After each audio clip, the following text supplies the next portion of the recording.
Hi, romance readers. I am Liz Donatelli. Welcome to Reader Seeks Romance, the #1 romance novel talk show on YouTube.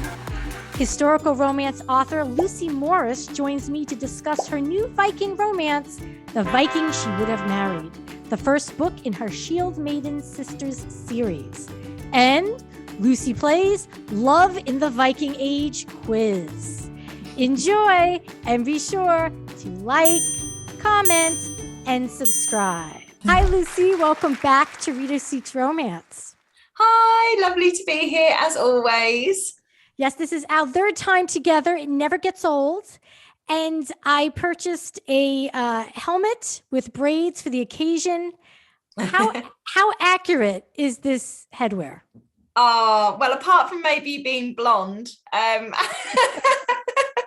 no, sadly not. The helmets with horns on is actually a Victorian kind of romantic kind of depiction that they had in like the operas and stuff. So it's not terribly accurate. They did have helmets, but they were usually just like round helmets. They weren't no horns. Okay, well, hopefully this isn't offensive to hopefully not.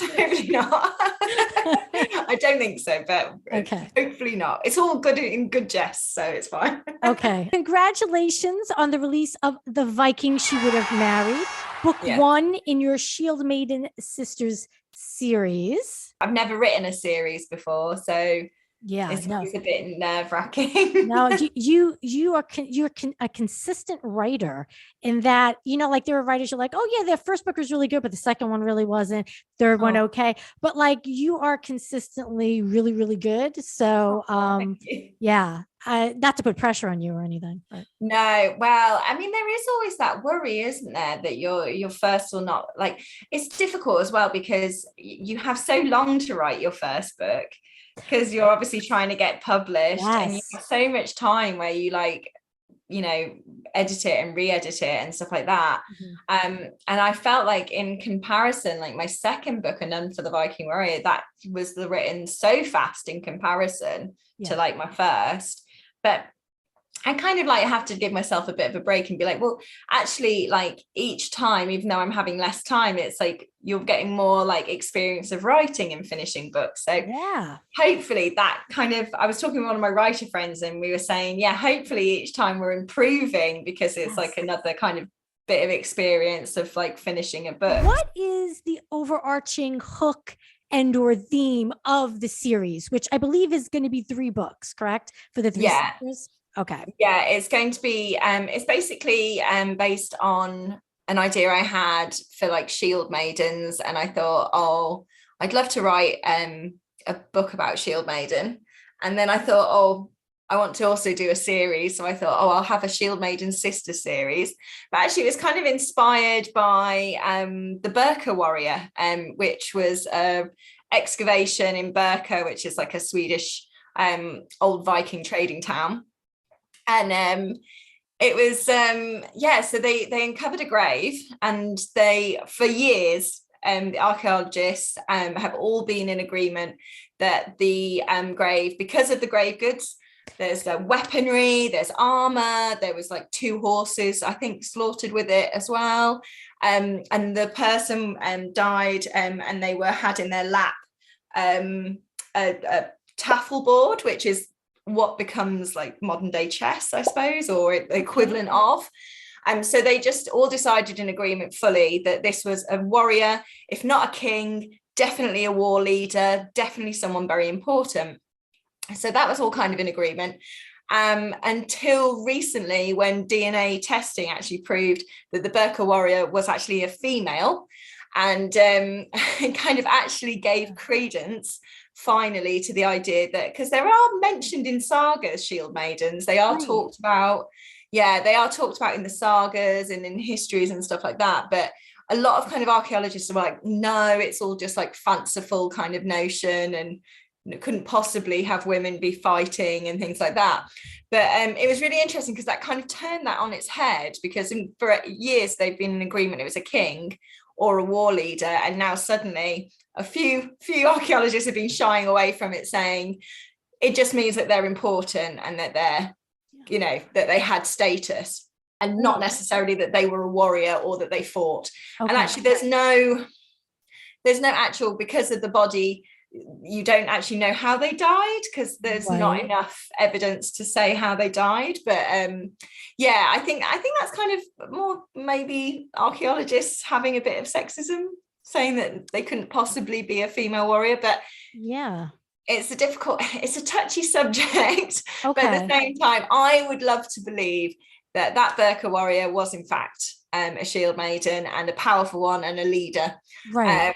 So I kind of would want to kind of do honor to the Birka warrior, and I thought I would do a series that followed 3 sisters, all shield maidens, and in their like all different in their own way, and just like the love that the loves of their lives that they meet. So I thought I'd do that. Nice and snappy. I like to describe it as persuasion with long ships. So it's basically that is a good elevator pitch. Yeah. So it's basically it's a second chance romance, but it's basically like 2 people that kind of did fall in love and did have a very deep connection, and then they're separated by circumstances. And in this case, there's a bit of kind of like, on her part, she's kind of persuaded that it isn't going to work out, and he's also persuaded because of other things, like other threats that make him worry that, you know, it's not right for them. So they do break up in the past, 9 years before, and then they meet again and decide to go on kind of like an adventurous trip to what they would call Constantinople, or Mikkelgard in Norse. But yeah, so they go on this like adventure to you know, on the Silk Route, and it's all very exciting. So yeah, Halfdan is a little different than your previous male heroes. Yeah, like he's a bit, you know, he's kind of a charmer. I mean, he's a merchant, first of all. Which I love that he's the merchant, she's the warrior.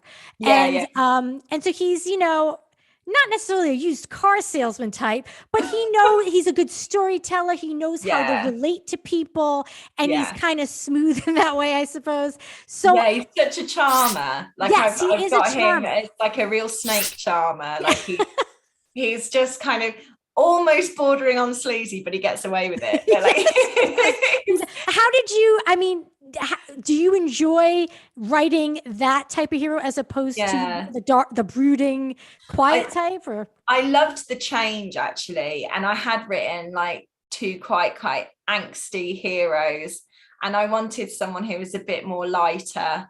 And I think it had to kind of, with someone so like a fierce shield mage, and I thought, oh, I've got to have a bit of like humor, a bit of lightness with the hero. I mean, they still have quite like an angsty background and things like that, but I quite liked just kind of playing with that light and dark, and how they could like fight off each other, and I really enjoyed that. In the past 2 times that we chatted, you had mentioned about how you would get kind of a visual, like a picture, and that would serve usually as something that would kick off the story in like the first chapter or so. So I was wondering, what was the visual that set you down the road to write Valda and Halfdan's love story?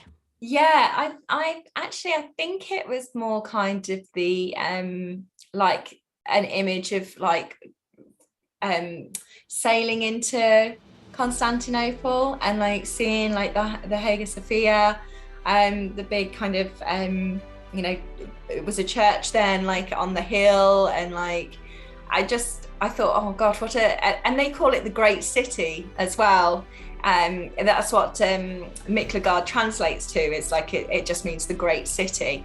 And you can think, oh my gosh, that must have been like such an impressive like place to go if you were from the Dark Ages. And to remember as well, like it was the Dark Ages in Europe, but it was actually the golden age for the Islamic state. So, and for the Byzantians, it was like a golden age of learning and culture and things like that. So it must have been coming from like quite from the Dark Ages to like this like very enlightened culture, and that was full of wealth and full of things that you could not get back home. There's one account that says that from a Norseman that says that they thought they were actually walking through the city of the gods when they went to Birka, because there was so much gold. There was like halls that were so great that you could barely touch, that you couldn't touch the ceiling, and just things like that. You're just like, oh wow, that must have been so exciting and like such a thrill to go and like see. Right. And a little terrifying maybe, because you're like, whoa, did I die? Like, what is this?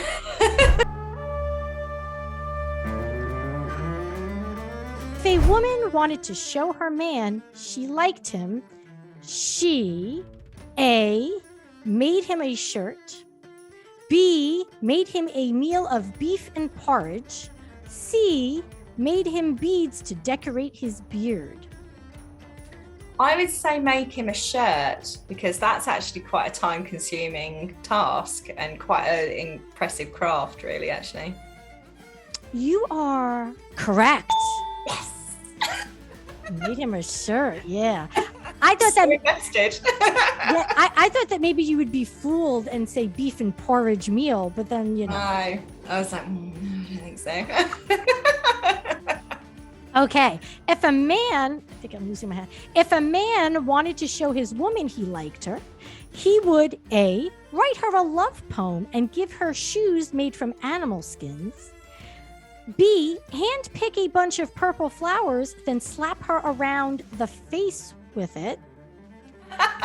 C, push his former lover into the nearest waterway to show his devotion to his new love.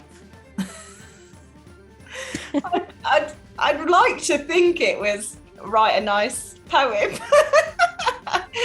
There's meant to be like lots of poetry with Vikings, so I'm going to go with poetry. I'm not sure about the shoes bit, but like, I'm going to go for poetry. So poem and shoes made from animal skins. Yeah. You are incorrect. Oh no, not the flowers slapped around the face, is it? No way. Why? He would handpick a bunch of purple flowers, then slap her around the face with it. You know what? I didn't look to see if there was a detailed explanation. You were hoping I would know. You know what? Do you know? Do you have any idea why? Why? I don't know. Purple flowers slapped around the face. It must be something, a significance to do with the flower. So it must be like covering her in the pollen of the flower or something. I don't know. I'm not sure. But I'm imagining it was almost like love taps, like, oh. Yeah. You know, like nothing violent. I mean, they kind of used to anoint, didn't they? With sacrifices, they used to anoint with like blood. Right. So I don't know whether it'd be anointing with pollen or something, but that's the only. You might be right. You would mention about pollen, like fertility, like, you know. Yeah. I bet you it's something like that. It has to be. Yeah, it's always something a bit odd. Couples would express their closeness by sharing the same A, bathing water, B, two-handed axe, C, drinking horn. Oh, drinking horn. You are correct. Yeah. You are correct. Yeah, no, sharing drinking horns was a thing, because it was actually like a sign of courtship, I think. Viking weddings held in the Norse tradition took place on which day? A, Wednesday, Odin's Day. C, Friday. D, Saturday, which was Bath Day. Which now I've doubted myself. Immediately I was Friday, because isn't it Frigg, and she's the goddess of like marriage and fertility and stuff. But then Saturday makes sense, because Saturday was their bath day. I'm gonna go with Friday, because I would have thought it would be about Frigg rather than. But I don't know. I might be wrong. Are correct. Friday, yes, was Well, that's what I found interesting, is that I read that Vikings like bathed a lot more than the Anglo-Saxons of the time, like once a week. I read, which this is bathing as well. So this is a very kind of misconception about that time. Okay. And bathing is like getting into like a river or a bath and having a full-on body wash. And otherwise, it would be just like washing your hands, face, that sort of cleanliness. Okay. So they're not as disgusting as they sound, the Saxons, but they are semi-disgusting, if that makes sense, because they just didn't believe in like a full body oil wash until like months mainly. Last question. On her wedding day, before the bride could enter the feasting hall, she A, had to have her feet washed by the groom, B, was escorted over the threshold by the groom, or C, would pin a brooch shaped like a boar, which is a symbol of plenty, happiness, and peace, to her wedding garment. Oh. I'm going to go for over the threshold, actually, because I seem to recall, I mean, it could be washing feet, but I don't think so. I think it's over the threshold because I think he carries her into her new life. And it's the symbolism. And actually, I think that's why we do it today. You know, when like grooms like carry a bride into their new house. I think that's an old Norse tradition because it's for like taking her from the maiden life to the married life and then to be like her new life as a mother and like wife. You are correct. Yes. So delighted every time. So the answer that so the explanation that was listed was the Norse believed thresholds were dangerous places for in transition to a new stage in their life. That does make sense as well, actually. Yeah. That does make sense because any kind of transition, they did see transition as a difficult time because like obviously giving birth and things like that is seen as quite a frightening and technically fateful occurrence, and that's a transition. So yeah, that does make sense actually. That's maybe where it's from.